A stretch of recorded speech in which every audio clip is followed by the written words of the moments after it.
54 ஏசாயா 54 1ஆம் அதிகாரத்தில் இருந்து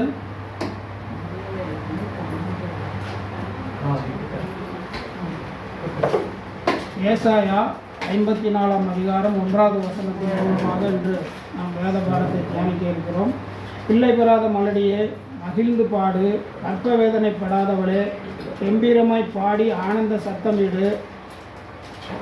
வாழ்க்கைப்பட்டவளுடைய பிள்ளைகளை பார்க்கிலும் அநாத ஸ்திரீயினுடைய பிள்ளைகள் அதிகம் என்று கர்த்தர் சொல்கிறார் என்கிற அந்த வேத வசனத்தை அடிப்படையாக வச்சு நம்ம தியானிக்கிறோம். இப்போ நீங்கள் வாசிங்க அதை. பிள்ளை பெறாத மலடியே மகிழ்ந்து பாடு, கற்ப வேதனைப்படாதவளே கெம்பீரமாய் பாடி ஆனந்த சத்தமிடு. வாழ்க்கைப்பட்டவருடைய பிள்ளைகளை பார்க்கிலும் அநாத ஸ்திரீயினுடைய பிள்ளைகள் அதிகம் என்று கர்த்தர் சொல்லுகிறார். வாழ்க்கைப்பட்டவருடைய பிள்ளைகளை பார்க்கிலும் அநாத ஸ்திரீயினுடைய பிள்ளைகள் அதிகம் என்று கர்த்தர் சொல்கிறார். இங்க ஒரு பிள்ளை பேற்றினுடைய பாக்கியத்தை குறித்து சொல்கிறாரு. அதே நேரத்தில் பிள்ளை பெறாத மலடியை மகிழ்ந்து பாடு அப்படிங்கிறதையும் சொல்கிறாரு. பிள்ளை பெறாத மலடியை மகிழ்ந்து பாடு, கற்ப வேதனைப்படாதவளை கெம்பீரித்த ஆர்ப்பரி. பிள்ளை பெறாத மலடி எப்படி மகிழ்ந்து பாட முடியும்? கற்ப வேதனைப்படாதவங்க எப்படி கம்பீரித்த ஆர்ப்பரிப்பார்கள்? எல்லாருமே குழந்தை வேணும்னு சொல்லி கோயிலாக ஜபம் அது இதுன்னு போயிட்டே தான் இருக்கிறாங்க. அப்போ பிள்ளை பெறாத மலடியை மகிழ்ந்து பாடுன்னு எப்படி சொல்லுவார்? அப்போ இந்த பிள்ளைன்னா என்ன, மலட்டுத்தன்மைன்னா என்ன? அப்போ இந்த வாழ்க்கைப்பட்டவளுடைய பிள்ளைகளை பார்க்கிலும் அநாத ஸ்திரீனுடைய பிள்ளைகள் அதிகம் என்று கர்த்தர் சொல்லுங்கள். இந்த வாழ்க்கைப்பட்டவளுடைய ஸ்திரீ யார், அநாத ஸ்திரீ யார், அந்த பிள்ளைகள் யாருங்கிறத நம்ம இங்கே தியானிக்க போகிறோம். இந்த தியானத்துக்கான வேத வசனத்தையும் தலைப்பையும் நான் சகோதரிகளுக்கு அனுப்பியிருக்கும்போது நிறைய பேர் என்ன சொன்னாங்க, ஃபோன் பண்ணி, ஏங்க வேறு தலைப்பே கிடைக்கலையா, இது பிள்ளை பெறாதவர்களுடைய பிள்ளை பேற்று இல்லாதவர்களுடைய மனசை புண்படுத்தும்படியாக இருக்குது, அதனால் வேறு தலைப்பில் நீங்கள் தியானிச்சிருக்கலாமே அப்படின்னு சொன்னாங்க. அப்போ இயேசு கிறிஸ்து ஒரு இடத்துல சொல்லும்போது சொல்கிறாரு, வேத வாக்கியங்களை நீங்கள் அறியாததினால் தப்பான எண்ணம் கொள்ளுகிறீர்கள் அப்படின்னு சொல்கிறாரு. அது மாதிரி வேத வாக்கியங்களை நம்ம ஆராய்ந்து பார்த்தோமானால் நமக்கு இந்த வசனங்களை குறித்த பயமே இருக்காது இல்லையா? அப்போ நான் இன்னொரு வார்த்தையை சொன்னேன். அப்போ இன்னொரு வசனம் இருக்குதா, உன் குழந்தைகளை பிடித்து கல்லில் மோதி அடிக்கிறோன்னு பாக்கியவான்னு சொல்லியிருக்கு. நம்ம குழந்தை தெருவில் விளையாடிட்டு இருக்கு, சைக்கிளில் போகிறவங்க இடிச்சிட்டான், இல்லை யாரோ பைக்காரை பிரேக்கை போட்டு மோதுற மாதிரி வந்துட்டான்னு நம்ம விடுவோமா?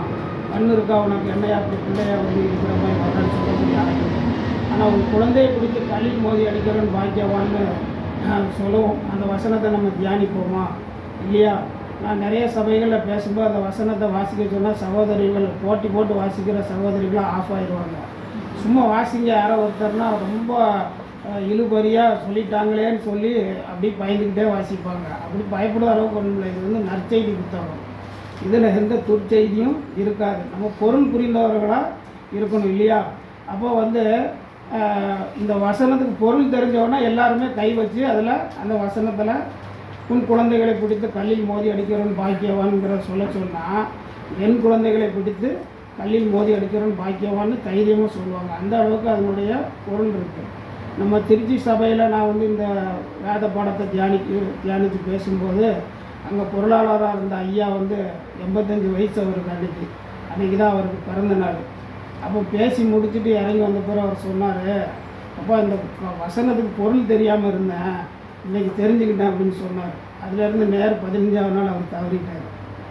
எனக்கு சந்தோஷமாக இருந்துச்சு, ஒரு வசனத்துக்கு பொருள் தெரிஞ்சுக்கிட்டு ஐயா போயிருக்காரு அப்படின்னு சொல்லிட்டு. அதே மாதிரி சிஎஸ்ஐ கோவை புதர் சிஎஸ்ஐ சபையில் நான் பைபிள் கிளாஸ் எடுக்கும்போது ஒருத்தருக்கு இந்த வசனத்தினுடைய பொருளை சொன்னான்னா அவர் உடனே திருநெல்வேலிக்காரர், இந்த பாத்தியாகுவேன் நம்மளை என்ன சொல்லிட்டு அந்த வசனத்துக்கு நான் பொருள் கேட்டதுக்கு இந்த மாதிரி இது இடைச்செருகள், இது பைபிள் வசனமே கிடையாதுன்னு சொல்லிட்டா அப்படின்னு சொல்லி அங்கே உள்ள ஒரு மூத்த போதகரை குறித்து அவர் திட்டினார். அப்போது வேத வசனத்துக்கு நம்ம பொருள் தெரியாத வரைக்கும் நம்ம அதை என்னமோ நினச்சிக்கிறோம் இல்லையா? ஆனால் பொருள் எல்லா பக்கத்துலேயும் அவர் அழகாக சொல்லி கொடுத்துருக்காரு நமக்கு இல்லையா? ஏசாயா 34:16 என்ன சொல்லுது? 14:16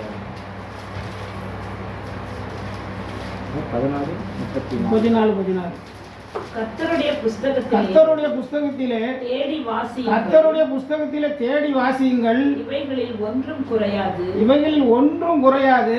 இவைகளில் ஒன்றும் ஜோடில்லாதிராது. ஒன்றும் ஜோடி இல்லாதிராது. அவருடைய வாய் இதை சொல்லிற்று. அவருடைய வாய் இதை சொல்லிட்டு அவருடைய ஆவி அவைகளை சேர்க்கும். அவருடைய ஆவி அவைகளை சேர்க்கணும் இங்க சொல்லி எல்லாத்துக்குமே வந்து உங்களுக்கு வந்து ஜோடி இருக்குது, பொருள் சேரக்கூடிய ஜோடி வசனங்கள் இருக்குது, எல்லாமே வந்து உங்களுக்கு புரியக்கூடிய அளவுக்கு நான் அங்கொன்றும் இங்கொன்றுமாக வச்சிருக்கேன் அப்படிங்கிறாரு. இப்போ வந்து ஏனோக்கு தேவனோட சஞ்சரித்தான். அப்போ அவன் வந்து தேவனால் எடுத்துக்கொள்ளப்பட்டான்னு நம்ம ஆதியாகமத்தில் வாசிக்கும்போது அதுக்கப்புறம் அவர் என்ன செஞ்சார் வச்சாருங்கிறது நமக்கு தெரியாது இல்லையா.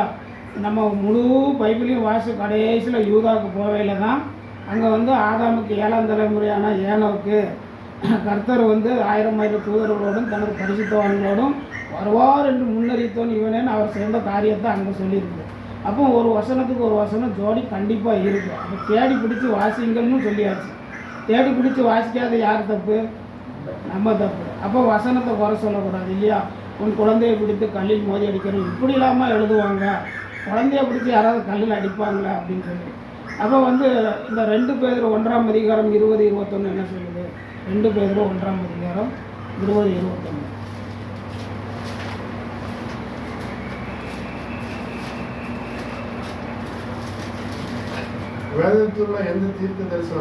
வேதத்தில் உள்ள எந்த தீர்க்க தரிசனமும்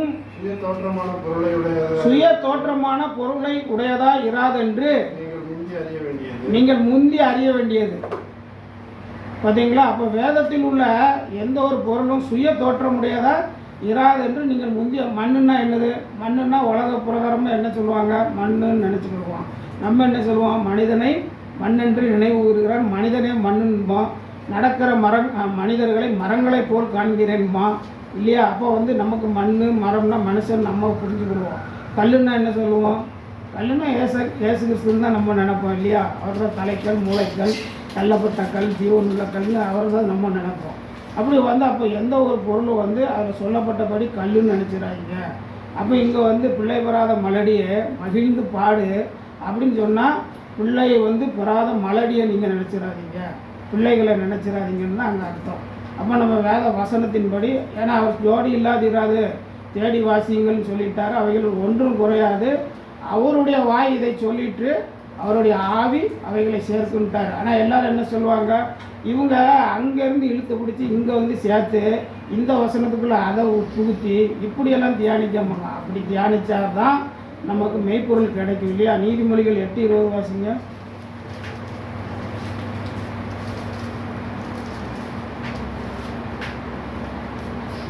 என்னை சிநேகிக்கிறவர்கள் மெய்ப்பொருளை சுதந்திரிக்கும்படிக்கும் அவர்களுடைய களஞ்சியங்களை நான் நிரப்பும்படிக்கும் அவர்களை நீதியின் வழியிலும் நியாய பாதைகளுக்குள்ளும் நடத்துகிறேன் சொல்லி, நான் என்னை சிநேகிக்கிறவர்கள் மெய்ப்பொருளை சுதந்திரிக்கும்படிக்கும் அவர்களை களஞ்சியம் நிரப்பும்படிக்குங்காரு. அப்போ நம்ம வாஞ்சையாக வேத வசனங்களை வாசிக்கும்போது அவர் மெய்ப்பொருள் என்னங்கிறத எடுத்து காட்டக்கூடியவராகவும் நம்ம களஞ்சியத்தை நிரப்பக்கூடியவர். அப்போ தான் நீங்கள் வந்து உங்கள் பொக்கிஷம் நிரம்பி இருந்தால் தான் புதியதும் பழையதுமான இது பொருட்களை நீங்கள் எடுத்து கொடுக்கக்கூடியவர்களாக இருக்க முடியும் இல்லையா. அப்போது மெய்ப்பொருள் என்னங்கிறத பார்க்கணும். இப்போ ஏசாயா 54:1 வாசித்தோம். அதே வந்து கலாத்தியர் 4:27 பவுல் அடிகள் இப்படி சொல்கிறார் பாருங்க. கலாத்தியர் 4:27 அந்தபடி பிள்ளை பெறாத மலடியே மகிழ்ந்திரு, கற்பவேதனைப்படாதவளே களிப்பாய் எழும்பி ஆர்ப்பரி, புருஷன் உள்ளவளை பார்க்கிலும் அநாத ஸ்திரீக்கே அதிக பிள்ளைகள் உண்டு என்று எழுதி இருக்கிறது சொல்றாரு. இந்த வேத வசனம் ஒரு 3-4 ஆங்கிளில் நம்ம பார்க்கலாம். இதை லிட்ரலாக பார்க்கும்போது இப்படி தான் எடுத்துக்கிட முடியும். ஆனால் வந்து நீங்கள் ஸ்பிரிச்சுவலாக பார்க்கும்போது 3-4 ஆங்கிளில் வருது. அதில் ஒரு ஆங்கிள் ரொம்ப சத்தியம் மெய்ப்பொருள் வந்து இப்போ கலாத்தியரில் பவுல் சொன்னது. இது வந்து இந்த 54:1 மிகச்சிறந்த வெளிப்பாடு அது. அதே நேரத்தில் வந்து நம்ம தியானிக்க போகிறது அப்படி இல்லை. நம்ம வந்து நான் ஒரு ஆங்கிளில் தியானிச்சுட்டு போகிறேன். அப்போ பார்க்கும்போது இப்போ இந்த அங்கே பார்க்கையில் வாழ்க்கைப்பட்டவளுடைய பிள்ளைகளை பார்க்கலும் இருந்துச்சு. அங்கே புருஷனுடைய பிள்ளைகளை பார்க்கலும் இல்லையா? அப்போ இங்கே வாழ்க்கைப்பட்டவள்னா யார்? ஒரு திருமணமாகி ஒரு புருஷனுக்கு மனைவியாக இருக்கிற ஸ்திரிங்கிறத இங்கே கொண்டு வந்துட்டார் இல்லையா? இப்போ மத்தேயு 24:19 வாசிக்கலாம்.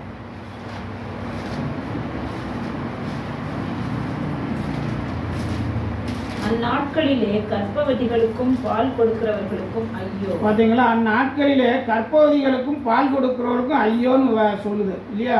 ஏன்னா பிள்ளை பெறாத மலடிங்கிறாரு, கர்ப்பவேதனை படாதவங்கிறாரு, கர்ப்பவதிகளுக்கும் பால் கொடுக்கிறவருக்கும் ஐயோங்கிறாரு. என்ன பெண்கள் ஸ்திரீகள் கர்ப்பமான ஸ்திரீகளை பிடிக்கலையா வேதத்தில்? அப்போ 137:9 சங்கீதம் பாருங்க. 137:9.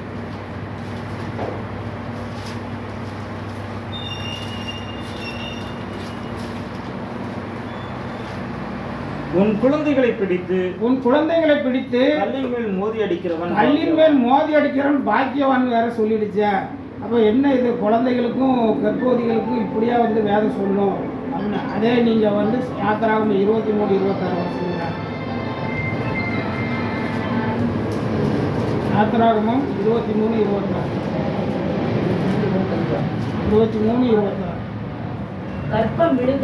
கர்ப்பம் விழுகிறதும் மலடும்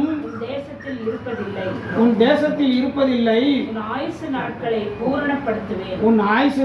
பூரணப்படுத்துவேன். பார்த்தீங்களா? கர்ப்பம் விழுகிறதும் மலடும் உன் தேசத்தில் இருப்பதில்லை, உன் ஆயுசு நாட்களை பூரணப்படுத்துவேன் வேதங்க சொல்லுது. அப்போ பிள்ளை வராத மலடியை மகிழ்ந்து பாட்டுன்னு எப்படி சொல்லுவார் அவர்? கர்ப்பம் விழுகிறதும் மலடும் உன் தேசத்தில் இருப்பதில்லைன்ட்டார் இல்லையா? அதே பாருங்க, உபாகமம் 7:14 பாருங்க.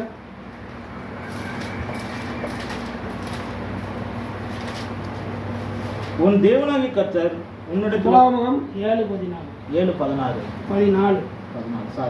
சகல ஜனங்களை பார்க்கிலும் நீ ஆசீர்வதிக்கப்பட்டிருப்பாய். உங்களுக்குள்ளும் உங்கள் மிருக ஜீவன்களுக்குள்ளும் ஆணிலாகிலும் பெண்ணிலாகிலும் மலடு இருப்பதில்லை. பார்த்தீங்களா? இங்க சகல ஜனங்களை பார்க்கிலும் நீங்கள் ஆசீர்வதிக்கப்பட்டிருப்பீர்கள். உங்களுக்குள்ளும் உங்கள் மிருக ஜீவன்களுக்குள்ளும் ஆணிலாகிலும் பெண்ணிலாகிலும் மலடு இருப்பதில்லைன்னு. நம்ம வளர்க்குற ஆடு மாடு கோழி நாய்க்கு கூட மலட்டுத்தன்மை இருக்காது, ஆணாக இருந்தாலும் பெண்ணாக இருந்தாலும் சொல்லி இங்கே ஆசீர்வதிச்சிருக்கிறார் இல்லையா? அப்போ பிள்ளை பெறாத மலடியை மகிழ்ந்து பாடு, கர்ப்பவேதனை படாதவளை கெம்பீரித்த ஆர்ப்பரின்னு எப்படி சொல்லுவார்? அப்போ பாருங்கள், அதிலே 113:9 சங்கீதம் 113:9.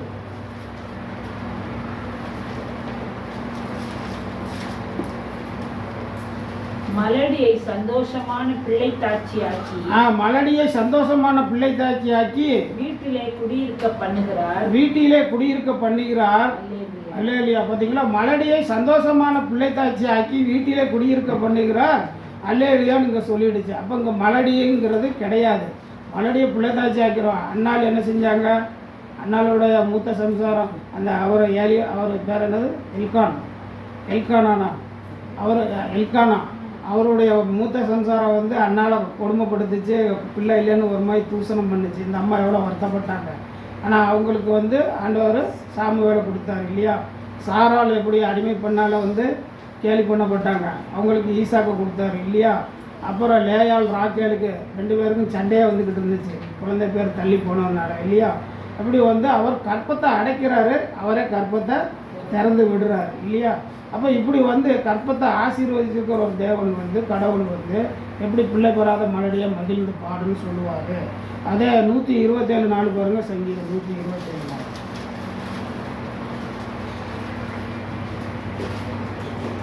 வால வயதின் குமாரர் இல்ல 127. இதோ பிள்ளைகள் கர்த்தரால் வரும் சுதந்திரம், கற்பத்தின் கனி அவரால் கிடைக்கும் பலன். பார்த்தீங்களா? இது பிள்ளைகள் கர்த்தரால் வரும் சுதந்திரம், கற்பத்தின் கனி அவரால் கிடைக்கும் பலன் இருக்கும்போது அவர் அந்த கற்பத்தின் கனியை கொடுக்காம மலட்டுத்தன்மையா மலடியா இருன்னு சொல்லுவாரா? சொல்லவே மாட்டார். அப்படியே கீழே 128:3. உன் மனைவி உன் வீட்டோரங்களில் கனிதரும் திராட்சை கொடியை போல் இருப்பாள். உன் பிள்ளைகள் உன் பந்தியை சுற்றிலும் ஒலிவ மரக்கன்றுகளைப் போல. பார்த்தீங்களா? உன் பிள்ளைகள் உன் பந்தியை சுற்றிலும் ஒலிவ மரக்கன்றுகளைப் போல் இருப்பார்கள். உனக்கு பிறக்கிற போகிற பிள்ளைகள் ரவுடித்தனமா அக்கம் பக்கத்தில் சண்டை எடுத்து வம்பு பண்ணத பிள்ளைகளா துன்மார்க்கத்தனமாக இருக்குன்னு சொல்லலை. ஒலிவ மரக்கன்றுகளை போல இருக்குங்க. ஒலிவ மர கன்றுகள்னு ஏன் சொல்கிறாரு? தேவ சமூகத்தில் குத்து விளக்கு எப்போதும் எரிந்து கொண்டிருப்பதாக, அது வந்து அணைந்து போகாதபடிக்கு இடித்து பிழிந்த ஒலிவ எண்ணெயை வந்து சுத்தமான எண்ணெயை வந்து நிரப்புவாயாகன்னு இருக்குது இல்லையா. அப்போ இடித்து பிழிந்த ஒலிவ எண்ணெயை தாங்குகிற, அப்போ அந்த வேத வெளிச்சம், வேதமே வெளிச்சம், கட்டளையே விளக்குன்னு சொல்லி அந்த விளக்கு அணைந்து போகாமல், அந்த வேத வெளிச்சம் குறைஞ்சி போகாமல் இந்த ஒலிவ எண்ணெயை ஊற்றக்கூடியவர்களாக அந்த பிள்ளைகள் இருக்கும். ஆண்டவருக்கு பயந்த பிள்ளைகளாக ஆண்டவருடைய சுவிசேஷத்தை பிடித்து கொண்டு சுடர்களைப் போல் பிரகாசிக்கின்ற சுவிசேஷத்தை பிடித்து கொண்டு சுற்றுகிற பிள்ளைகள் தான் நமக்கு பிறக்கணும். அவ்வளோ ஆசீர்வதிக்கிறார். உன் பிள்ளைகள் உன் பந்தியை சுற்றிலும் ஒளிவு மர கன்றுகளைப் போல் இருப்பார்கள்னு சொல்லி. அப்புறம் பாருங்கள், ஏசாயா 49:20.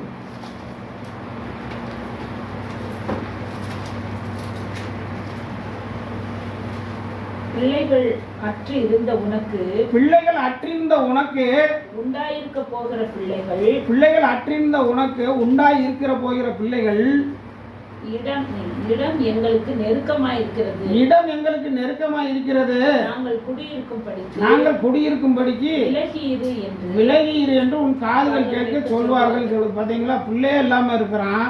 ஆனால் அவனுக்கு வந்து நிறைய பிள்ளை பிறந்து, எப்போ அந்த 2 ரூம் 3 ரூம் பத்தாது, ஒன்று நீ தனியாக போய் வேறு இடத்துல இரு, இல்லைன்னு நாங்கள் தள்ளி போய் இருக்கோன்னு சொல்கிற அளவுக்கு பதவதன்னு பிள்ளைகள் பெற்றுருன்னு சொல்லி அவர் எப்படி அங்கே ஆபிரகாம் ஆசீர்வதிச்சார். வானத்து நட்சத்திரத்தை என்ன போடுமானால் உன் வம்சத்தை என்ன முடியும், மணலை கடற்கரை மணலத்தனையாக உனக்கு வம்சங்கள் இருக்குன்னு சொல்லி சொன்னார் இல்லையா. அந்த மாதிரி வந்து அவர் ஆசீர்வதிக்கக்கூடியவராக இருக்கும்போது பிள்ளை பெறாத மலடைய மகிழ்ந்து பாருன்னு எப்படி சொல்லுவார்.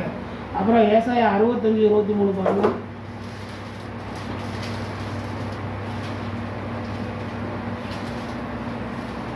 அவர்கள் விருதாவாக உழைப்பதில்லை, அவர்கள் விருதாவாக உழைப்பதில்லை, அவர்கள் துன்பம் உண்டாக பிள்ளைகளை பெறுவதும் இல்லை, அவர்கள் துன்பம் உண்டாக பிள்ளைகளை பெறுவதும் இல்லை, அவர்களும் அவர்களோடு கூட அவர்கள் சந்தானமும் கர்த்தராலே ஆசீர்வதிக்கப்பட்ட சந்ததியா. அவர்கள் துன்பம் உண்டாக பிள்ளைகளை பெறுவதில்லை, அவர்களும் அவர்களோடு கூட அவர்கள் சந்தானமும் கர்த்தராலே ஆசீர்வதிக்கப்பட்ட சந்ததியா இருப்பார்கள். சந்ததி தொடரும், சந்தானம் ஆசீர்வதிக்கப்படும்னு சொல்லி அவர் வந்து பிள்ளைகளை ஆசீர்வதிக்கிற தேவனாக இருக்காரு. அப்படி இருக்கும்போது பிள்ளை வராத மலடியை மகிழ்ந்து பாடு, கர்ப்ப வேதனைப்படாதவளை கம்பீரித்த ஆர்ப்பர்னு எப்படி சொல்லுவார்.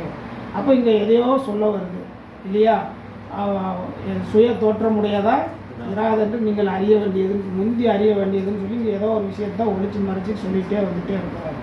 அப்போ இந்த பிள்ளைன்னா என்ன, இந்த மலட்டுத்தன்மைனா என்ன அப்படிங்கிறத நம்ம இப்போ வேதத்துக்குள்ள ரகசியங்களை நம்ம கடந்து போய் எடுக்க போகிறோம். யாக்கோப்பு 1:15 வாசிங்க.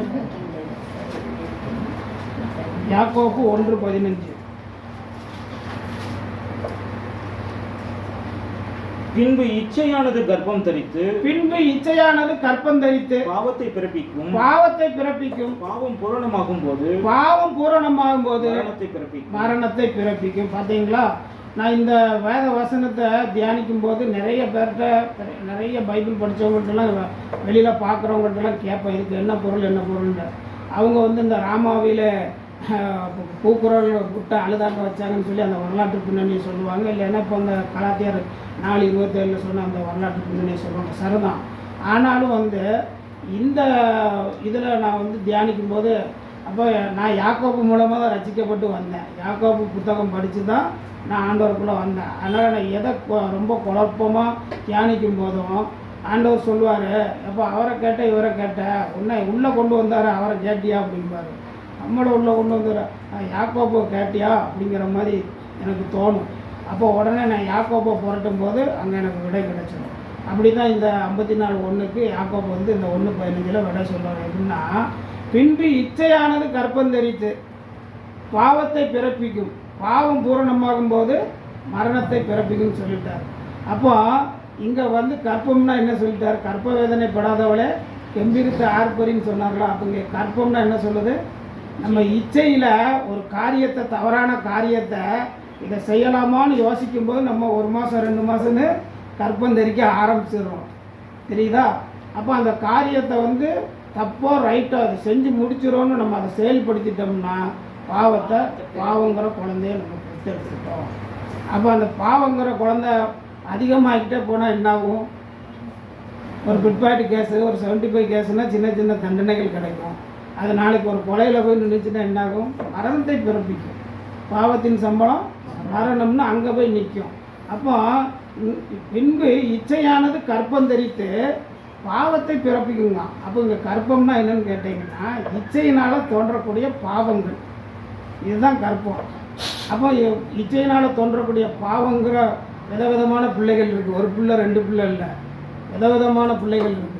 அப்போ அந்த பிள்ளைகளை தான் நீங்கள் பெறலைன்னா பிள்ளை பெறாத மலடி. தெரியுதா?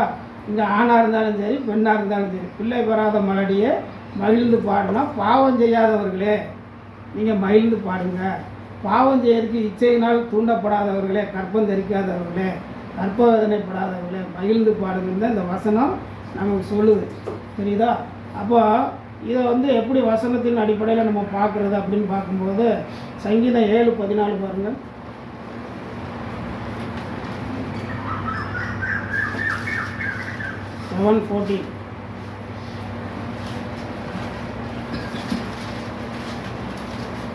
இதோ அவன் அக்கிரமத்தை பெற கர்ப்ப வேதனைப்படுகிறான். பார்த்தீங்களா? இதோ அவன் அக்கிரமத்தை பெற கர்ப்ப வேதனைப்படுகிறான். தீவினையை கற்பம் தரித்து பொய்யை பெறுகிறான். பார்த்தீங்களா? தீவினையை கற்பம் தரித்து பொய்யை பெறுகிறான். எவனையாவது ஏமாற்றி பொய் சொல்லி அவன்கிட்ட இருந்து எதையாவது நம்ம அபகரிக்கலாமா பலனடையலாமான்னு சொல்லி தீவினையை கற்பம் தரித்து பொய்யை பெறுகிறான். அப்போ இந்த தீவினையை கற்பம் தெரியாமல் இருந்தால் அங்கே சொல்லுது, கற்ப வேதனைப்படாதவளே தெம்பிரித்து ஆத்பரி அப்படின்னு சொல்லுது இல்லையா? அப்போ இந்த பிள்ளை பெறாத மலடினா இவன் பொய்யை ஒரு பிள்ளையாக பெற்றுட்டான். பார்த்தீங்களா? இல்லை எப்படி அவன் அக்கிரமத்தை பெற கற்ப வேதனைப்படுகிறான், தீவினையை கற்பம் தரித்து பொய்யை பெறுகிறான்னு இங்கே பொய்ங்கிற ஒரு குழந்தைய பெற்றுட்டான். அப்புறம் பாருங்க யோபு 15:35.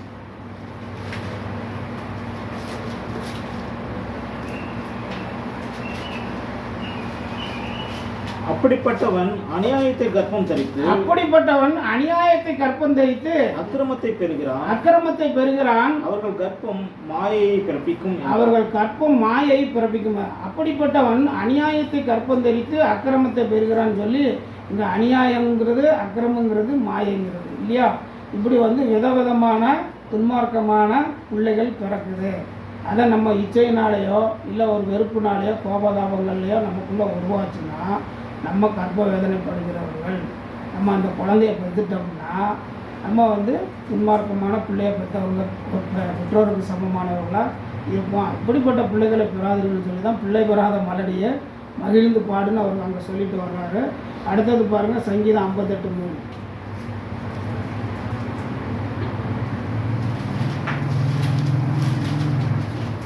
துன்மார்க்கர் கர்ப்பத்தில் உற்பவித்தது முதல் பேதலிக்கிறார்கள். தாயின் வயிற்றிலிருந்து பிறந்தது முதல் பொய் சொல்லி வழி தப்பி போகிறார்கள். துன்மார்க்கர் வந்து கற்பத்திலே வந்து உற்பத்திக்கிறாங்க. அவங்க கற்பத்திலே உற்பத்திக்கும் போது பேதலிக்கிறான். நம்ம வெளியே போய் நம்ம என்னெல்லாம் பண்ணலாம் அப்படின்னு சொல்லி. ஏன்னா யாக்கோபை சிநேகித்து ஏசாவை வெறுத்தங்க, ரெண்டும் ஒரே வயிற்றில் தான் பிறக்காங்க. அழகாக ரோமர்கள் சொல்லும்போது அவர் என்ன சொல்றாரு, பிள்ளைகள் பிறந்து நல்வினை தீவினை ஒன்று செய்யாது இருக்க நான் இவனை சிநேகித்து அவனை கைவிடுவேன்னு சொல்ல முடியுமா? அப்போ தேவன் அநீதி உள்ளவரோ இல்லை அல்லவே அப்படிங்கிறார். ஏன்னா வந்து எவன் மேல் இரக்கமாக இருக்க சித்தமாக இருப்போனோ அவன் மேல் இரக்கமாக இருப்பேன்னு சொல்லி பிறக்கும் போது பிள்ளைகள் எப்படிப்பட்டது என்ன பேசும் அப்படின்னு. அப்போ இஸ்மவேலை குறித்து சொல்லும்போது அவர் என்ன சொன்னார், அவன் துஷ்ட மனிதனாக இருப்பான், உலகத்துக்கே எதிரடியாக இருப்பான்னு தானே அவர் சொன்னார், பிறப்பொழியை சொன்னார் இல்லையா? அதே மாதிரி ஏசாவை அங்கே சொல்லிட்டார் இல்லையா? இப்படி வந்து துன்மார்க்கரை வந்து கற்பத்திலேயே பேதலிக்கிறார்கள். அவர் வந்து அவன் பிறவி திருடம் பாம்பான். அவன் பிறவிலே வாய் பேசுனா பொய் தான் பேசுவான். அவன் பிறவி பொய் அப்படின்னு சொல்லுவாங்க பாருங்க. அந்த மாதிரி தான் வந்து கற்பத்தில் உற்பவிக்கும் போது அப்படிப்பட்ட கேரக்டரோடு இருக்கிறாங்க. அப்புறம் பாருங்கள் ஏசாயா 59:4-13.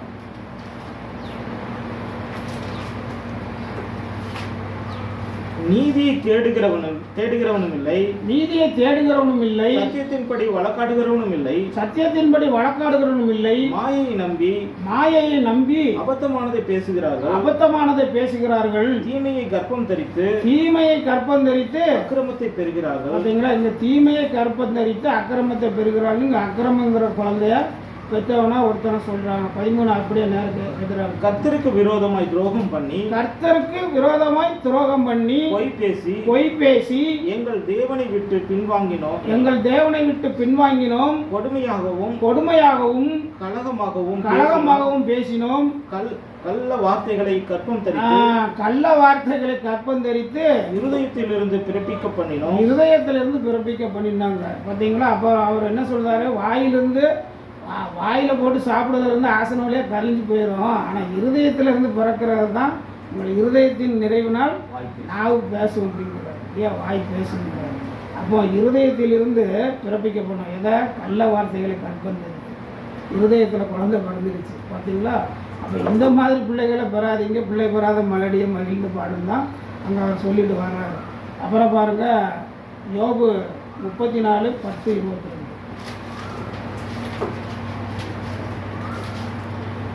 யோபு 34:10-22. இதோ என்னில் அவர் குற்றம் பிடிக்க பார்க்கிறார், என்னை தமக்கு சத்துருவாக எண்ணிக்கொள்கிறார். அதான் இல்லையே. 34. புத்திமான்களே எனக்கு செவி கொடுங்கள். அக்கிரமம் தேவனுக்கும் அநீதி சர்வ வல்லவருக்கும் தூரமாய் இருக்கிறது. பாத்தீங்களா? ஆகையால் புத்திமான்களே எனக்கு செவி கொடுங்கள்.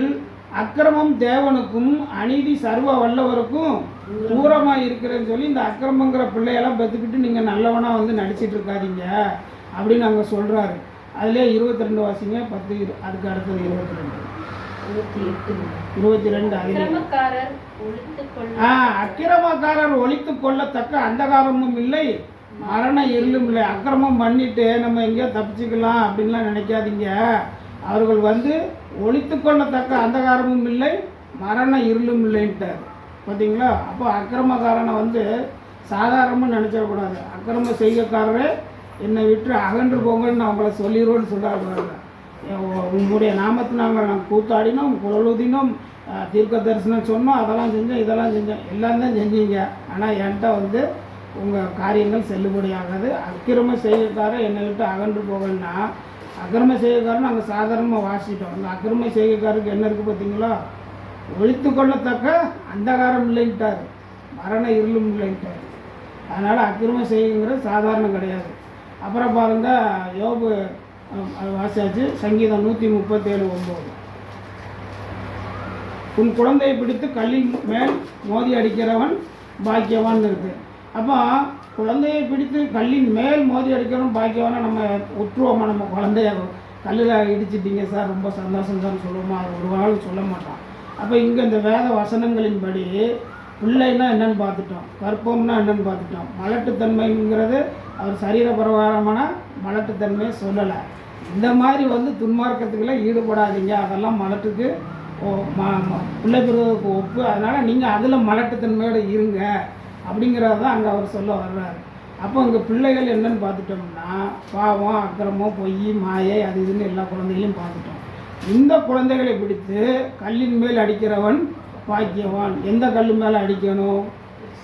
இயேசு கிறிஸ்துங்கிற தள்ளப்பட்ட மூளைகள் மேலே அழிக்கணும் இல்லையா?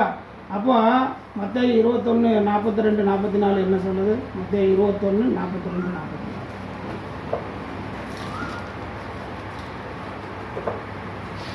21:42. இயேசு அவர்களை நோக்கி, வீடு கட்டுகிறவர்கள் ஆகாது என்று தள்ளின கல்லே மூளைக்கு தலைக்கல்லாயிற்று. இயேசு அவர்களை நோக்கி, வீடு கட்டுகிறவர்கள் ஆகாது என்று தள்ளின கல்லே மூளைக்கு தலைக்கல்லாயிற்று. அது கர்த்தராலே ஆயிற்று. அது நம்முடைய கண்களுக்கு ஆச்சரியமாயிருக்கிறது. அது நம்முடைய கண்களுக்கு ஆச்சரியமாய் இருக்கிறது என்று நீங்கள் வேதத்தில் ஒரு காலம் வாசிக்கவில்லை. 44.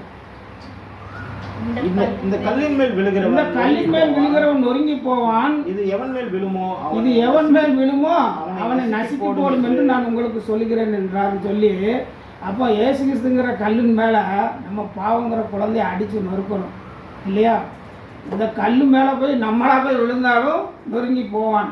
இல்லை அந்த கல் வந்து நம்ம மேலே விழுந்தாலும் அது நம்ம நசுக்கி போடும். பாவிகளை நசுக்கி போட்டு அவர் பரிசுத்தம். உங்கள் பாவங்கள் இரத்தாம்பர சிவப்பாக சிவேர் என்று இருந்தாலும் அவைகளை உறைந்த மழையிலும் வெண்மையாக மாற்றுவேன்னு சொல்லி இயேசு கிறிஸ்துவின் ரத்தம் சகல பாவங்களையும் கழுவி சுத்திகரிக்கணும். அந்த ரத்தத்துக்கு மட்டும்தான் அந்த வல்லமை இருக்குது.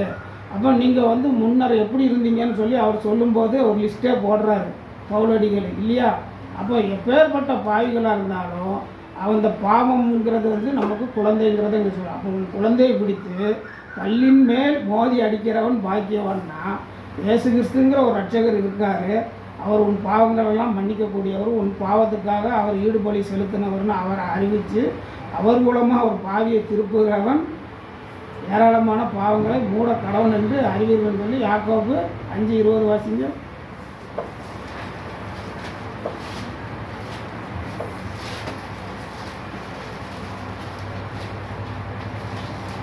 தப்பிப்போன மார்க்கத்தினின்று பாவியை திருப்புகிறவன் ஒரு ஆத்துமாவை மரணத்தினின்று ரட்சித்து. பார்த்தீங்களா, தப்பிப்போன மார்க்கத்தினின்று ஒரு பாவியை திருப்புகிறவன் ஒரு ஆத்துமாவை மரணத்தினின்று ரட்சித்து. ஆத்துமாவை மரணத்திலிருந்து ரட்சித்து திரளான பாவங்களை மூடுவான் என்று அறிய கடவன். திரளான பாவங்களை மூடுவான் என்று அறிய. இயேசு கிறிஸ்துவை போய் நீங்கள் யாருக்கு அறிவிக்கிறீங்களோ அப்போ ஒரு பாவியை மனம் திரும்ப பண்ணீங்கன்னா திரளான பாவங்களை மூட போகிறீர்கள் நீங்கள் தான்.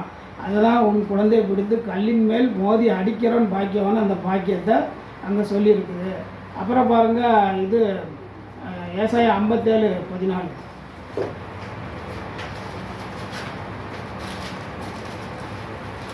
57:14. ஆமாம். வழியை உயர்த்தி உயர்த்தி அதை செம்மைப்படுத்தி இடர்களை என் ஜனத்தின் வழியிலிருந்து எடுத்து போடுங்கள் எனப்படும். இல்லை, 57:15. நித்தியவாசியும் பரிசுத்தர் என்கிற நாமம் உள்ளவருமாகிய மகத்துவமும் உன்னதமானவர் சொல்லுகிறார். உன்னதத்திலும் பரிசுத்த ஸ்தலத்திலும் வாசம் பண்ணுகிற நான் பணிந்தவர்களின் ஆவியை உயிர்ப்பிக்கிறதற்கும் நொறுங்கினவர்களின் இருதயத்தை உயிர்ப்பிக்கிறதற்கும் நொறுங்குண்டு பணிந்த ஆவி உள்ளவர்களிடத்தில் வாசம் பண்ணுகிறேன். ஆவியுள்ளவர்களிடத்திலும் வாசம் பண்ணுகிறேன்னு சொல்லி உன் குழந்தையை பிடித்து கல்லின் மேல் மோதி அடிக்கிறோம் பாக்கியவான்னு நீங்கள் உங்கள் பாவங்களெல்லாம் இயேசு கிறிஸ்துவிட்ட ஒப்பு கொடுத்தீங்கன்னா அவர் நொறுங்குண்ட இதயத்தை புறக்கணியாதவராக இருக்கிறாருங்கிறத நம்ம இங்கே பார்க்குறோம். அப்புறம் பாருங்கள், இது ஏசாயாலே இன்னொரு வசனம் இருக்குமா, 65:23 வாசிச்சோம். 66:9 வசனம்.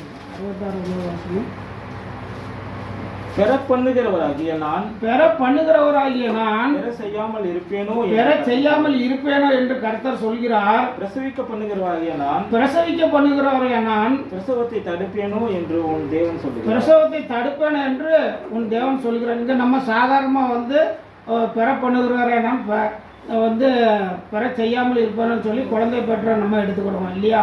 இங்கே என்னன்னு கேட்டீங்கன்னா, நீ இந்த அக்கிரமம் அநியாயம் மாயை இதெல்லாம் பொய் பேசுகிறது கலகம் பண்ணுறது எல்லாத்தையும் இதயத்தில் சேர்த்து குழந்தையாக உருவாக்கி வச்சுருக்கீங்களா, இதை வந்து பெற பண்ணுகிறவராகிய நான் இதை கிளியர் பண்ணுறதுக்கு பெற பண்ணுகிறவராகிய நான் பெற செய்யாமல் இருப்பவனை பரிசுத்தம் பெற பண்ணுகிறவராகிய நான் பரிசுத்தம் பெற செய்யாமல் இருப்பேனோ அப்படி எடுத்துக்கலாம்.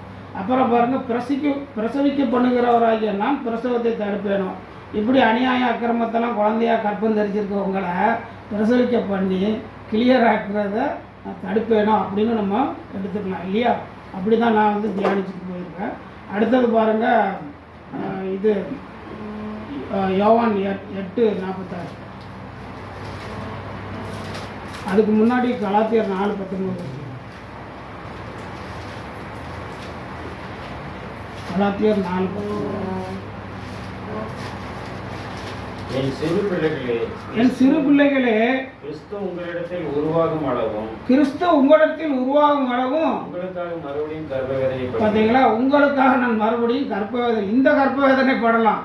கிறிஸ்து நமக்குள்ளே உருவாகிறதுக்காக ஒரே எப்போ அவங்கள்ட்ட பேசி ஜெயிக்கிறதுக்குள்ளே பிராணம் கண்டு போச்சுமா, கர்ப்ப வேதனை ஆகிட்டுமா இல்லையா.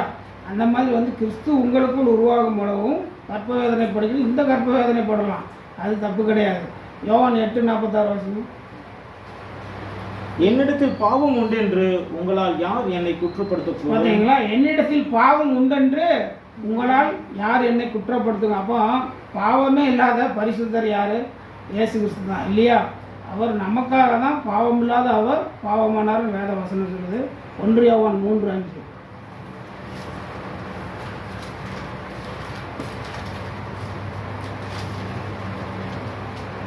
அவர் நம்முடைய பாவங்களை சுமந்து தீர்க்க வெளிப்பட்டார் என்று அறிவீர்கள். அவரிடத்தில் பாவம் இல்லை. பார்த்தீங்களா, அவர் நம்முடைய பாவங்களை சுமந்து தீர்க்க வெளிப்பட்டார் என்று அறிவீர்கள்.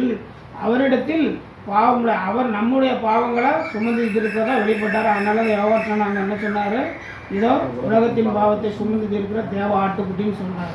அப்போ அவர் பாவத்தை சுமக்கிறதுக்கே வந்தவர், அவருடைய ரத்தம் நம்மளை பரிசுத்தப்படுத்துறதுக்கே அவர் சிந்தினார். அதனால் உன் குழந்தைகளை பிடித்து கல்லின் மேல் மோதி அடிக்கிறோன்னு பாக்கியமானு இன்றைக்கே நமக்குள்ளே இந்த மாதிரியான குழந்தைகள் கற்பம் தெரிஞ்சிருந்துச்சுன்னா அதை வந்து அடித்து நொறுக்கிடணும் இல்லையா? சேன்மா வேண்டாமா சரி இல்லையா? அதுதான். அப்புறம் பாருங்கள், ரோமர் 11:27.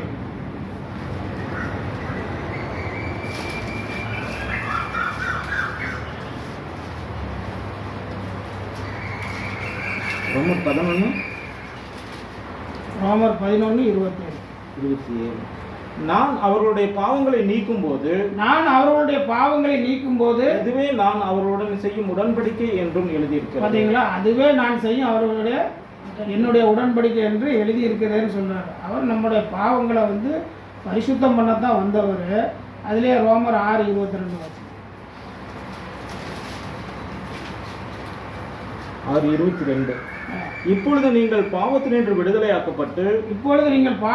விடுதலையாக்கப்பட்டு கடவுளுக்கு அடிமையானதால் பரிசுத்தமாக்குதல் உங்களுக்கு கிடைக்கும் பலன். பார்த்தீங்களா, பரிசுத்தமாகுதல் உங்களுக்கு கிடைக்கும் பலன் முடிவோ நித்திய ஜீவன். அப்போ பாவத்திலிருந்து விடுதலைப்படுறதுக்கு முதல்ல பரிசுத்தம் அவசியம். பரிசுத்தமாகுதல் முதல் பலனாக நமக்கு கிடைக்கும். அப்புறம் வந்து நித்திய ஜீவனை சுதந்திரிக்கிறதுக்கு நமக்கு தகுதி கிடைக்கும் இல்லையா? அதே வந்து 1 யோவான் 3:14-15 வாசிக்கிறோம். நம்ம கொலைகாரன் யாரை சொல்லுவோம்? கொலை செஞ்சவனா தான் சொல்லுவோம். ஆனால் வேதம் எப்படி சொல்லுதுன்னு பாருங்க. 14. நாம் சகோதரரிடத்தில் அன்பு கூறுகிறபடியால் மரணத்தை விட்டு நீங்கி ஜீவனுக்கு உட்பட்டிருக்கிறோம் என்று அறிந்திருக்கிறோம். சகோதரனிடத்தில்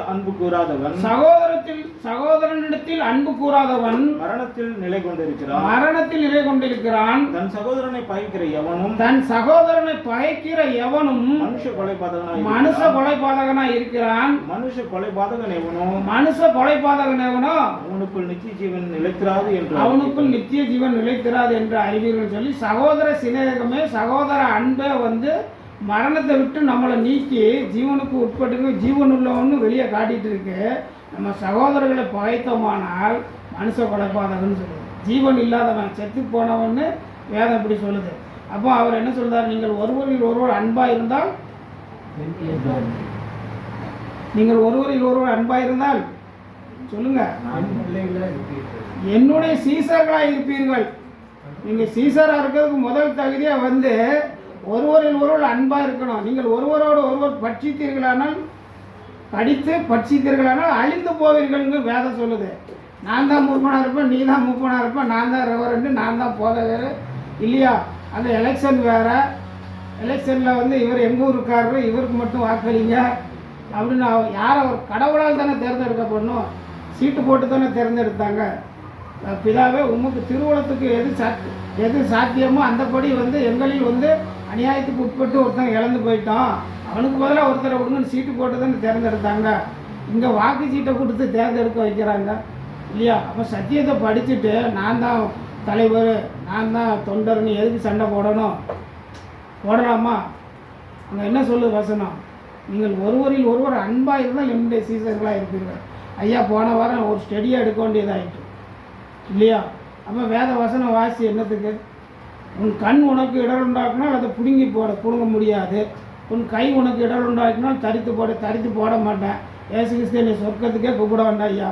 நான் 2 கையை ஃபுல்லாண்டு போட்டு இப்படி சுற்றிட்டு இருக்கேன், ஒரு கையை தரித்து போட்டுனா எங்கே போகிறது இல்லையா? அதெல்லாம் செய்யாதாப்பா. இதை செய்யலாமா முடியாதா? ஒருவரில் ஒருவர் அன்பு கூற முடியாதா? அப்போ ஏன் ஆலோசனையை கேட்க மாட்டாக்கா? மனிதர் ஆலோசனையை கேட்காத, வேதம் சொல்கிற ஆலோசனையை கேளு. ஏன் கேட்கல? அப்போது நீங்கள் சகோதரனத்தை பகைத்தீர்களானால் மனுஷ கொலைபாதகன்னு சொல்லுது. இதில் போய் நான் எங்கே போய் ரெவரண்டாக நிற்க, எங்கே போய் நான் ஃபாதராக நிற்க சொல்லுங்கள் இல்லையா? ஆக வந்து வேதம் எங்கே பார்த்தாலும் அன்பு அன்பு அன்பு. அப்போ அன்புள்ளவனிடத்துக்கு பயம் இல்லைங்கார். பூரண அன்பு உள்ளவனிடத்தில் பயம் இல்லைங்கார். எல்லாரையும் நேசிக்கக்கூடிய எல்லா பக்கமும் போகும்ல. அங்கே 5-6 பேர் ரவுடி நிற்காங்க, கத்தி அருவாலாம் வச்சுக்கிட்டு வால்கியார் அவனையும் நான் நேசிக்கக்கூடியவன். அவன் என்ன செய்வான், இவன் நேசிக்கும் போது வெட்டவோ போவான். அண்ணா வாங்க வாங்க போங்க, நாங்கள் ஒரு சண்டைக்கு நின்றுட்டுருக்கோம் அப்படின்னு அவளை வழி அனுப்பிடுவோம் இல்லையா.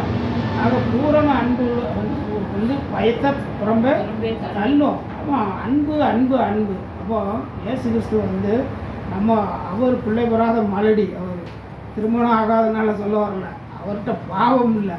இந்த பாவங்கள் இல்லாமல் அவர் எப்படி பிள்ளை பெறாத மலடியாக இருந்து பயிர்ந்து பாடினாரோ, அவரை பின்பற்றுவோம் நாமும் இந்த பாவத்திலிருந்து விடுதலை பெற்று அவருடைய பரிசுத்த ரத்தத்தினால் கழுவப்பட்டவர்களாக நம்மளும் பிள்ளை பெறாத மலடியாக ஆகணும். சரீர பிரகாரமும் இல்லை, அவர் அதை ஆசீர்வாதமாக கொடுத்துட்டார். இங்கே வேத பிரகாரம் சொல்கிறபடி இந்த துன்மார்க்கம், அயோக்கியத்தனம், அந்த கலகம் பேசுகிறது, பொய் பேசுகிறது, இந்த மாதிரியான விஷயங்கள் வந்து விடுதலை பெறணும் தான் இந்த நாளுடைய தியானமாக இருக்குது. அப்புறம் 1 கொரிந்தியர் 11:2 பாருங்கள்.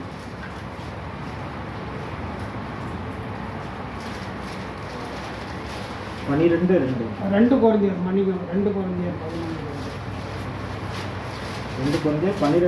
11:2. நான் உங்களை கற்புள்ள நான் உங்களை கற்புள்ள கன்னிகையாக கிறிஸ்து என்னும் ஒரே புருஷனுக்கு ஒப்பு கொடுக்க நியமித்த வைராக்கியம் கொண்டிருக்கிறேன். பார்த்தீங்களா? அப்போ அங்கே வாழ்க்கைப்பட்டவர்களுடைய பிள்ளைகளை பார்க்கலாம், அனாதை பிள்ளைகளுக்கு ஸ்திரீகள் அதிகம்னா நம்ம கிறிஸ்துங்கிற புருஷனுக்கு வாக்கப்பட்டுட்டோம் இல்லையா. அவர் என்ன சொல்றாரு பாருங்க, நான் உங்களை கற்புள்ள கன்னிகையாக கிறிஸ்து என்னும் ஒரே புருஷனுக்கு நியமிக்க வந்து வைராக்கியம் கொண்டிருக்கேங்க. அப்போ கிறிஸ்துவை உடைய நமக்கு வந்து பிள்ளைகள் இந்த மாதிரி வேத வசனம் படித்து நம்ம வந்து பெர்சன்டேஜை குறைச்சிட்டோம். சுத்தமாகலை, நம்ம வந்து பரிபூரணமாக சுத்தமாகலை, பெர்சன்டேஜ் குறைஞ்சிருக்கு. 100% ஐக்கியத்தனத்தில் இருந்தவங்க அப்படியே 90, 80, 70 வேத வாசி நிறையா இந்த மாதிரி வந்து தியானத்துக்குள்ளே போக ஆண்டவர் நமக்காக இவ்வளோ பாடுபட்டிருக்காரு, நம்மளை பரிசுத்தத்துக்கு அழைக்கிறாருன்னு சொல்லி பெர்சன்டேஜை குறைச்சிட்டே வரோம். இன்னமும் குறைச்சி 0க்கு வரணும் இல்லையா. அப்போ தான் பூரணம் நமக்கு வந்து வரும். அப்போ வந்து இங்கே வந்து கிறிஸ்துவுக்கு வாக்கப்பட்டோம்னா நம்ம பயந்து குழந்தைகளை இந்த மாதிரி குழந்தைகளை பெற்றுக்கிறதுக்கு வாய்ப்பு குறைவு. அப்போ வாழ்க்கைப்பட்டவருடைய ஸ்திரியை பார்க்கலாம் அனாதை ஸ்திரிக்க பிள்ளைகள் அதிகம்னா கிறிஸ்துவை அறியாதவங்களுக்கு புறஜாதிகளுக்கு எப்படி இருக்கும், இந்த பிள்ளைகள்லாம் நிறையா இருக்கும் இல்லையா. ஏன்னா அவங்க அங்கே இயேசு கிறிஸ்துவ அறியலை இல்லை. அப்போ இந்த பிள்ளைகள் வந்து உலகத்தில் ரொம்ப குறையணும், நல்ல பிள்ளைகள் பிறக்கணும்னா என்ன செய்யணும், இயேசு கிறிஸ்துவனுடைய பிதாவினுடைய செல்ல பிள்ளையை கொண்டு இந்த ஊர் உலகத்துக்கெல்லாம் போய் சேர்க்கணும் இல்லையா. அதுதான் இந்த நாளின் தியானமாக இருக்குது. பிள்ளை பெறாத மலடியை மகிழ்ந்து பாடினா அது சரீர பிரகாரமான மலட்டுத்தன்மை அல்ல. பிள்ளை பேர் இல்லாதவர்கள்லாம் கஷ்டப்படவே வேண்டாம். சாராளுக்கு ஆபிரகாமுக்கும் 100 வயசில் பிள்ளையை கொடுத்தவர் ஆண்டவர் இல்லையா. அதனால் பயப்பட வேண்டியதில்லை. நம்முடைய பாவங்களை அறிக்கையிட்டு நம்ம அவர்கிட்ட கேட்டோம்னா கர்ப்பத்தின் கனி அவர் ஆசீர்வதிக்க தயாராக தான் இருக்கிறாரு. ஆணிலாகிலும் பெண்ணிலாகிலும் மிருக ஜீவன்களை கூட மலடி இருப்பதிலேருந்து நம்மளை ஆசீர்வதிச்சிருக்கிற தேவன். ஆக பிள்ளை பெறாத மலடினா அப்படி நினச்சி பயந்து விடாதீங்க. உன் குழந்தைகளை பிடித்து கல்லின் மேல் மோதி எடுக்கிறோன்னு பாக்கியம்னா அதையும் நம்ம குழந்தைய பிடிச்சி அடிக்க சொல்கிறான்னு நினச்சிக்கிறாங்க. இந்த நாளின் தியானத்தில் வேத வசனத்தின் மூலமாக குழந்தைகள்னா என்ன, பிள்ளைகள்னா என்ன, மலட்டுத்தன்மைனா என்னங்கிறத ஆண்டவர் நமக்கு வெளிப்படுத்தியிருக்காரு. தேவநாம மகிமைப்படுவதாக பிதாவும் அவருடைய குமாரனும் மகிமைப்படுவார்கள்.